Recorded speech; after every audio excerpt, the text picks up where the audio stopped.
नमस्कार, मैं पूजा। बिहार न्यूज में आपका स्वागत है। आज है 28 दिसंबर, दिन रविवार। खबरों की ओर बढ़ने से पहले एक नजर आज की सुर्खियों पर।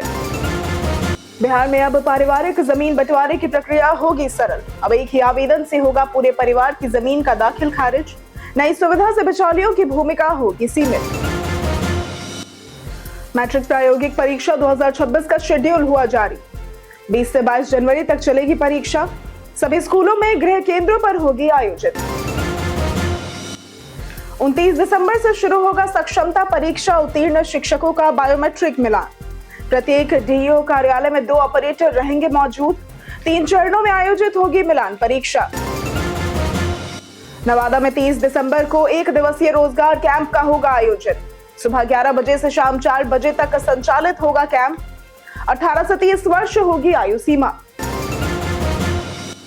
बिहार के अधिकांश जिलों में ऑरेंज अलर्ट जारी। 31 दिसंबर और 1 जनवरी को सतर्क रहने की दी गई सलाह। सुबह और रात के समय दृश्यता हो सकती है बेहद कम। नए साल में बिहार में 2 नए मेडिकल कॉलेज की होगी शुरुआत। राज्य में कुल मेडिकल कॉलेजों की संख्या होगी 15। दोनों कॉलेजों में होगी 500 बेड की क्षमता। 6 जनवरी को दिल्ली टीम के लिए खेल सकते हैं विराट कोहली। रेलवे के खिलाफ होगा ये मैच। उत्तराखंड के खिलाफ मैच के बाद घर लौट गए हैं रोहित। चलो अब बढ़ते हैं अब तक की 25 बड़ी खबरों की ओर विस्तार से। एसएससी ने स्टेनोग्राफर के 326 पदों पर निकाली भर्ती। कर्मचारी चयन आयोग ने केंद्रीय सचिवालय, चुनाव आयोग, आर्म्ड फोर्सेज हेडक्वार्टर सहित 6 विभागों में स्टेनोग्राफर के 326 पदों पर भर्ती निकाली है। आवेदन ssc.gov.in पर ऑनलाइन किए जा सकते हैं। हार्ड कॉपी जमा करने की अंतिम तिथि 27 जनवरी 2026 निर्धारित की गई है। आयु सीमा 18 से 35 वर्ष है, जबकि आरक्षित वर्ग के उम्मीदवारों को आयु सीमा में छूट दी जाएगी। स्टेनोग्राफर डी के रूप में 3 से 6 वर्ष का अनुभव अनिवार्य है। चयन प्रक्रिया में रिटन परीक्षा, कंप्यूटर आधारित परीक्षा यानी कि सीबीटी, स्किल टेस्ट और इंटरव्यू शामिल है। ऑफलाइन आवेदन की hard copy regional director staff selection commission, block number 12, CGO complex, Lodhi road, नई दिल्ली 110003 के पते पर भेजी जा सकती है। बिहार में अब पारिवारिक जमीन बंटवारे की प्रक्रिया होगी सरल। बिहार सरकार ने पारिवारिक भूमि बंटवारे की प्रक्रिया को सरल और विवाद मुक्त बनाने के लिए बिहार भूमि पोर्टल पर नई ऑनलाइन व्यवस्था लागू की है।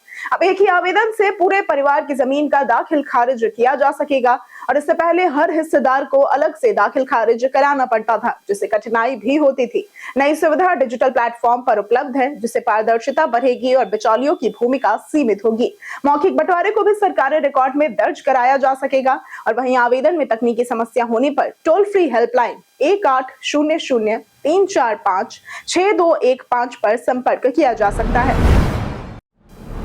मैट्रिक प्रायोगिक परीक्षा 2026 का शेड्यूल हुआ जारी। बिहार विद्यालय परीक्षा समिति ने मैट्रिक वार्षिक परीक्षा 2026 की प्रायोगिक परीक्षा का शेड्यूल जारी कर दिया है। यह परीक्षा 20 से 22 जनवरी 2026 तक सभी स्कूलों में गृह केंद्रों पर ही होगी। परीक्षा पूरी तरह से विद्यालय स्तर पर आयोजित की जाएगी और जिला शिक्षा पदाधिकारियों को दिशा निर्देश दिए गए हैं। पारदर्शिता के लिए परीक्षा सामग्री अलग अलग रंग के लिफाफों में भेजी जाएगी। प्रायोगिक परीक्षा विषय के अनुसार 20 से 30 अंकों की होगी। विज्ञान में इंटरनल असेसमेंट और सामाजिक विज्ञान में गतिविधि व प्रोजेक्ट के आधार पर मूल्यांकन होगा। किसी भी अनियमितता पर सख्त कार्रवाई की जाएगी। बिहार एएनएम भर्ती की उत्तर कुंजी पर आपत्ति दर्ज करने का आज अंतिम मौका। बिहार राज्य स्वास्थ्य समाज ने एएनएम भर्ती परीक्षा 2025 की उत्तर कुंजी 26 दिसंबर 2025 को ही जारी कर दी है। परीक्षा 17 से 19 दिसंबर को हुई थी। उम्मीदवार आधिकारिक वेबसाइट shs.bihar.gov.in पर जाकर पीडीएफ डाउनलोड कर सकते हैं। लिंक सुबह 11:30 बजे से एक्टिव है और 28 दिसंबर रात 11:55 यानी आज तक उपलब्ध रहेगा। उत्तर कुंजी से अपने जवाब मिलाकर अनुमानित स्कोर निकाल सकते हैं। अगर कोई सवाल या उत्तर गलत लगे तो 26 से 28 दिसंबर तक ऑनलाइन आपत्ति दर्ज करने का मौका दिया गया है। लॉगिन करके उत्तर कुंजी और रिस्पांस शीट डाउनलोड कर प्रिंट निकाल लेना चाहिए। पटना में नए 5 स्टार होटल का निर्माण हुआ शुरू।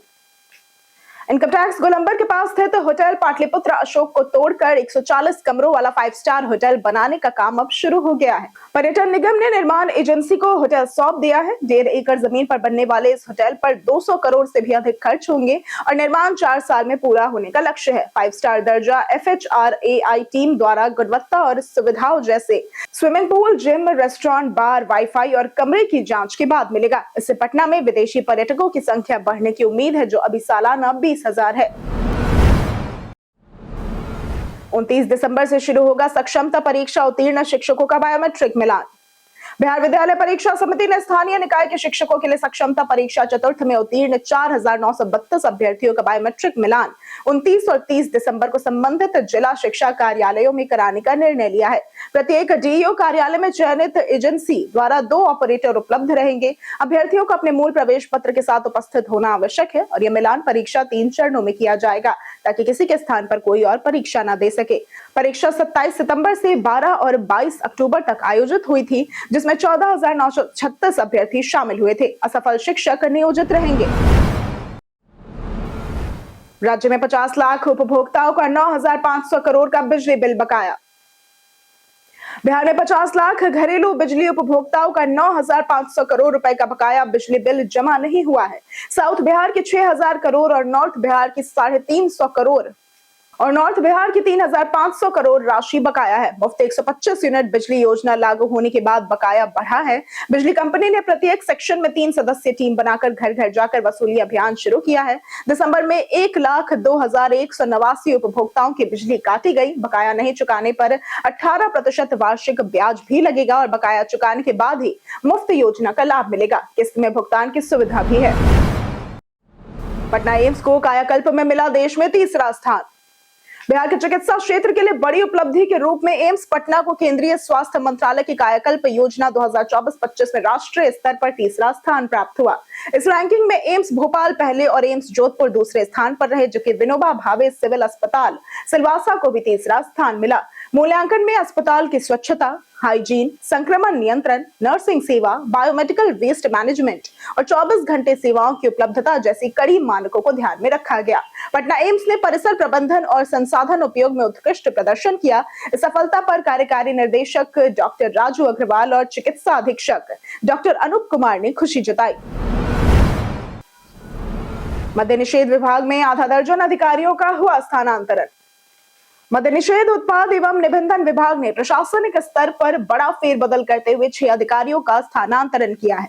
अधिसूचना के अनुसार अमृता कुमारी को आयुक्त उत्पाद के सचिव के साथ सहायक आयुक्त मद्य निषेध यानी कि EIB नियुक्त किया गया है। आदित्य कुमार को दानापुर, मनोज कुमार को सहरसा, दीपक कुमार मिश्र को किशनगंज, अशोक कुमार को सुपौल और मनोज कुमार राय को औरंगाबाद का मद्य निषेध अधीक्षक बनाया गया है। विभागीय अधिकारियों के अनुसार ये स्थानांतरण प्रशासनिक व्यवस्था को मजबूत और अधिक प्रभावी बनाने के उद्देश्य से किया गया है। नवादा में 30 दिसंबर को 1 दिवसीय रोजगार कैंप का होगा आयोजन। नवादा जिले में बेरोजगार युवाओं को रोजगार उपलब्ध कराने के उद्देश्य से 30 दिसंबर 2025 को 1 दिवसीय रोजगार कैंप का आयोजन किया जाएगा। यह कैंप जिला नियोजनालय सह मॉडल कैरियर सेंटर नवादा द्वारा संयुक्त श्रम भवन नवादा परिसर में आयोजित होगा। सुबह 11 बजे से शाम 4 बजे तक ये कैंप रहेगा। कैंप में स्वतंत्र माइक्रो फाइनेंस प्राइवेट लिमिटेड भाग ले रही है, जो स्वतंत्र फील्ड ऑफिसर के 50 पदों पर भर्ती करेगी। अभ्यर्थियों की योग्यता 10वीं या 12वीं पास और आयु 18 से 30 वर्ष होनी चाहिए। चयनित उम्मीदवारों को 12,500 रुपए मासिक वेतन व इंसेंटिव भी मिलेगा। केवल NCS पोर्टल पर पंजीकृत अभ्यर्थी ही भाग ले सकेंगे। नए साल में बिहार में 2 नए मेडिकल कॉलेज की होगी शुरुआत। बिहार में 2026 की शुरुआत में 2 नए मेडिकल कॉलेज वैशाली के महुआ और भोजपुर के आरा में शुरू होंगे, जिससे राज्य में मेडिकल कॉलेजों की संख्या 15 हो जाएगी। दोनों कॉलेजों में 500-500 बेड होंगे और हर साल 100-100 छात्रों को MBBS में प्रवेश मिलेगा। इन पर 500 से 543 करोड़ रुपए खर्च हुए हैं। कॉलेजों में छात्रावास, डॉक्टरों व कर्मचारियों के लिए आवास और आधुनिक चिकित्सा सुविधाएं भी उपलब्ध होंगी। पिछले 10 सालों में मेडिकल कॉलेजों की संख्या 6 से बढ़कर 13 हुई है और आने वाले 5 वर्षों में अन्य जिलों में भी मेडिकल कॉलेज बनाए जाएंगे। बिहार के अधिकांश जिलों में ऑरेंज अलर्ट हुआ जारी। मौसम विज्ञान केंद्र पटना की ताजा रिपोर्ट के अनुसार बिहार के लगभग सभी जिलों में शीतलहर और घने कोहरे का असर जारी है। 31 दिसंबर से 1 जनवरी 2026 तक के लिए मौसम चेतावनी जारी की गई है और लोगों को सतर्क रहने की सलाह दी गई है। उत्तर और दक्षिण बिहार के अधिकांश जिलों में ऑरेंज अलर्ट घोषित किया गया है, जिससे जनजीवन प्रभावित होने की आशंका है। सुबह और रात के समय दृश्यता बेहद कम रह सकती है, जिससे सड़क और रेल यातायात प्रभावित होगा। 27 दिसंबर को राज्य में इस मौसम का अब तक का सबसे कम तापमान दर्ज किया गया। साइबर पुलिस ने की नए साल में ठगी से सतर्क रहने की अपील। साइबर अपराधी नए साल पर ठगी के लिए नए नए तरीके अपना रहे हैं। साइबर पुलिस को आशंका है कि 1 जनवरी को आकर्षक डिजाइन वाले हैप्पी न्यू ईयर संदेश और लिंक भेजकर लोगों को ठगा जा सकता है, जैसा कि पिछले साल भी हुआ था। पुलिस सोशल मीडिया के जरिए लोगों को सतर्क कर रही है। अपील की गई है कि अनजान लिंक पर क्लिक न करें, न डाउनलोड करें और बच्चों को अजनबियों से ऑनलाइन बातचीत से रोकें। फर्जी सरकारी योजनाओं के नाम पर कॉल से भी सावधान रहे। मोबाइल सिम लॉक रखने से ठगी से काफी हद तक बचाव संभव है। बिहटा मुसल्लमपुर में फल और सब्जियों के लिए बनेंगे कोल्ड चेन यार्ड। बिहार सरकार ने राज्य में फल और सब्जियों के भंडारण, पैकेजिंग और संरक्षण की समस्या दूर करने के लिए पटना के बिहटा और मुसल्लमपुर हाट में अत्याधुनिक कोल्ड चेन यार्ड बनाने की योजना शुरू की है। इससे किसानों को उनकी उपज का नुकसान कम होगा और निर्यात के रास्ते खुलेंगे। राज्य में 20,000 समितियों का भी जीर्णोद्धार किया जा रहा है। ई नाम जैसी डिजिटल पहल से पारदर्शिता बढ़ेगी और किसानों को उचित मूल्य भी मिलेगा। कृषि मंत्री रामकृपाल यादव और प्रधान सचिव पंकज कुमार ने कहा कि मजबूत और संगठित विपणन चैन विकसित करना किसानों के में आवश्यक है। राजस्व संघ ने डिप्टी सीएम के खिलाफ सीएम नीतीश को लिखा पत्र। बिहार राजस्व सेवा संघ ने डिप्टी सीएम सह राजस्व मंत्री विजय कुमार सिन्हा पर जनसंवाद और जनसुनवाई के दौरान अधिकारियों को सार्वजनिक रूप से अपमानित करने का आरोप लगाते हुए मुख्यमंत्री नीतीश कुमार को पत्र लिखा है। संघ ने ऐसा कहा है कि सस्पेंड करने और अपमानजनक भाषा जैसी धमकियां लोकतांत्रिक मर्यादाओं और सेवा नियमों के खिलाफ है। ऐसे बयान सोशल मीडिया पर वायरल होकर उन्माद फैलाते हैं। बीआरएसए ने इसे तानाशाही और औपनिवेशिक मानसिकता वाली शासन शैली बताया। संघ ने सीएम से तत्काल हस्तक्षेप, वार्ता, अपमानजनक बयानों पर रोक और प्रशासनिक प्रक्रिया के तहत ही कार्रवाई की मांग की है। इंडिया पोस्ट के नाम से चलने वाले लकी ड्रॉ से रहे सावधान। एक फर्जी लकी ड्रॉ लोगों को मुफ्त उपहारों का लालच देकर उनकी व्यक्तिगत जानकारी जुटाने की कोशिश कर रहा है। यह अभियान इंडिया पोस्ट से संबंधित नहीं है। केंद्रीय सूचना और जनसंपर्क मंत्रालय यानी कि पीआईबी ने यह स्पष्ट किया है कि ये एक घोटाला है और ऐसे लिंक पर क्लिक करना खतरनाक हो सकता है। लोग अक्सर मुफ्त इनाम के बहाने अपनी संवेदनशील जानकारी जैसे कि बैंक विवरण, आधार नंबर और पासवर्ड साझा कर देते हैं, जिससे साइबर अपराधियों को फायदा होता है। इसलिए किसी भी संदिग्ध लिंक या फर्जी प्रचार से सावधान रहे और अपनी व्यक्तिगत जानकारी सुरक्षित रखें। ट्रेन में मेडिकल इमरजेंसी होने पर इस नंबर पर करें कॉल। भारतीय रेलवे सिर्फ सफर का साधन नहीं बल्कि देश की लाइफलाइन भी है, जहां रोजाना करोड़ों लोग यात्रा करते हैं। लंबी दूरी की ट्रेन में सफर करते समय अचानक स्वास्थ्य संबंधी समस्या जैसे सीने में दर्द, चक्कर, ब्लड प्रेशर या फिर गर्भवती महिलाओं की परेशानी आम बात है। ऐसी स्थिति में यात्रियों को घबराने की जरूरत नहीं है। हेल्पलाइन नंबर 139 पर कॉल करके नजदीकी स्टेशन पर डॉक्टर, मेडिकल टीम या एम्बुलेंस तुरंत उपलब्ध कराई जा सकती है। ट्रेन में मौजूद टीटी, कोच अटेंडेंट या गार्ड भी मदद कर सकते हैं। यात्रियों को सलाह दी जाती है कि जरूरी दवाइयां साथ रखें और अस्वस्थता होने पर तुरंत हेल्पलाइन पर कॉल करें। खान सर ने भारतीय शिक्षा प्रणाली को लेकर दिया बयान। लोकप्रिय शिक्षक खान सर ने हाल ही में एक पॉडकास्ट में भारतीय शिक्षा प्रणाली की आलोचना की।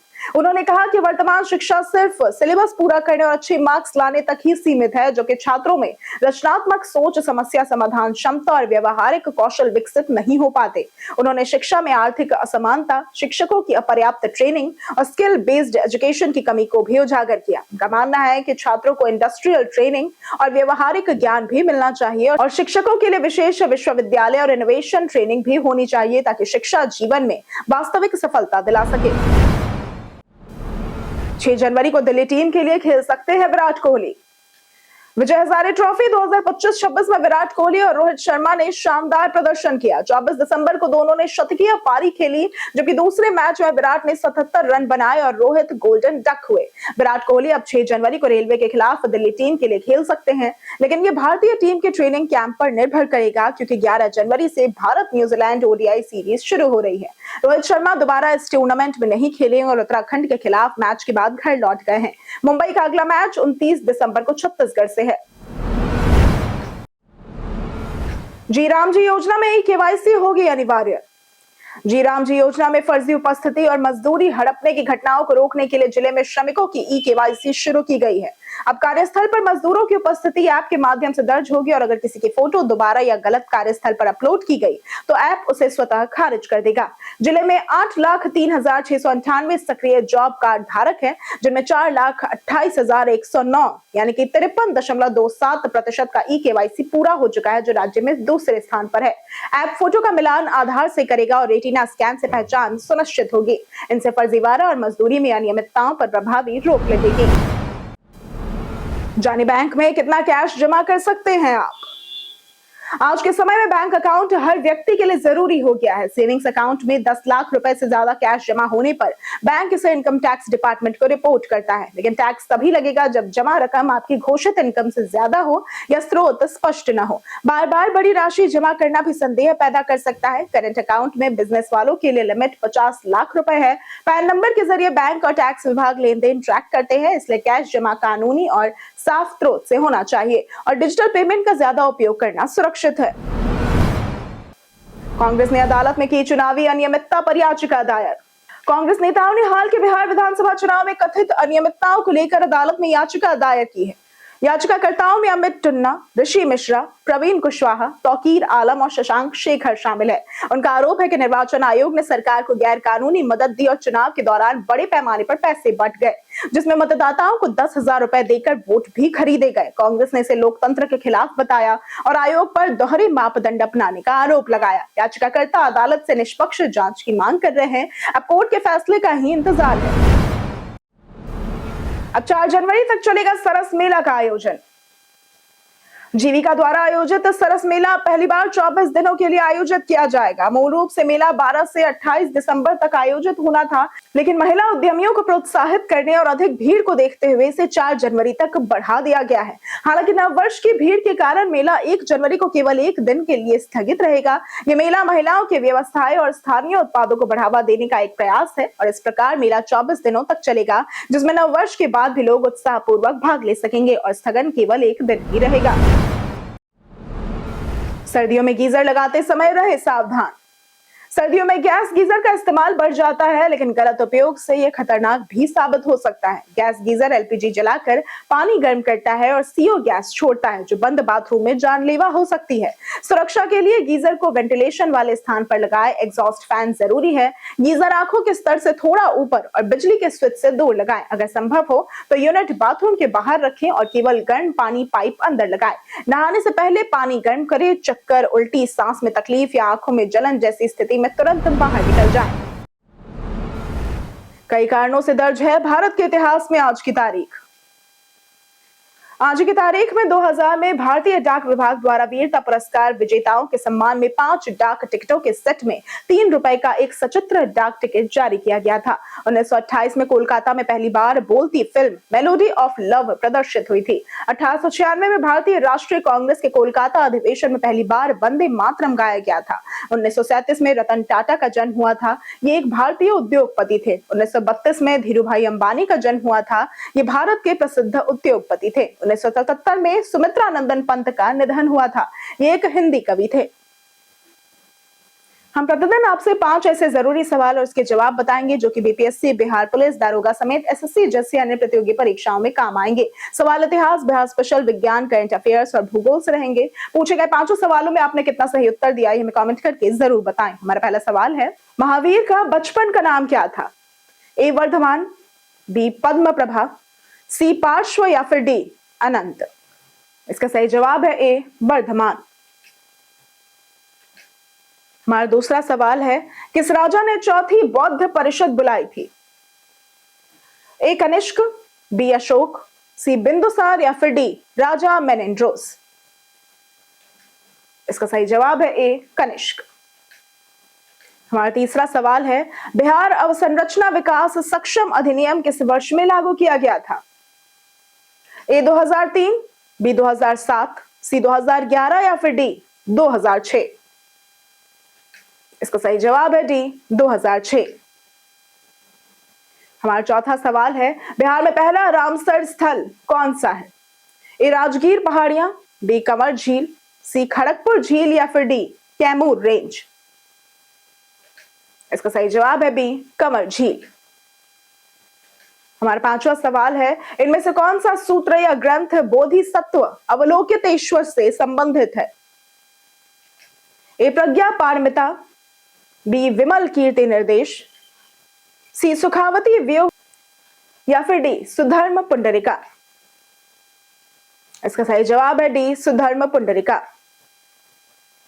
बीते दिन हमारे द्वारा पूछे गए सवाल का जवाब आप लोगों में से बहुत लोगों ने हमारे कमेंट सेक्शन में लिख कर दिया है। जिन्होंने हमारे द्वारा पूछे गए सवाल का जवाब दिया है उनके नाम है विजय घायल, जयप्रकाश कुमार, अनवर करीम खान, गणपति झा, महेंद्र शर्मा, नंद कुमार सिंह, लखन राम, नरेंद्र कुमार, राजीव कुमार, मुन्ना प्रसाद, विकास तिवारी, अशोक दास, विवेक मिश्रा, सूरज रॉय, पंचानन सिंह, सलीम अंसारी, चंदन कुमार, सुधांशु कुमार, बिपिन शर्मा, सुरेंद्र बेसरा, उपेंद्र कुमार, प्रमिला कुमारी, शिव शक्ति, राकेश मिश्रा, राजकुमार यादव, मुरली पासवान, अंशु कुमारी, अमरजीत कुमार, अतीक खान, गीता देवी, दयानंद सिंह, हरेंद्र सिंह, पंकज राज, अब्दुल मन्नान और कृष्ण प्रसाद।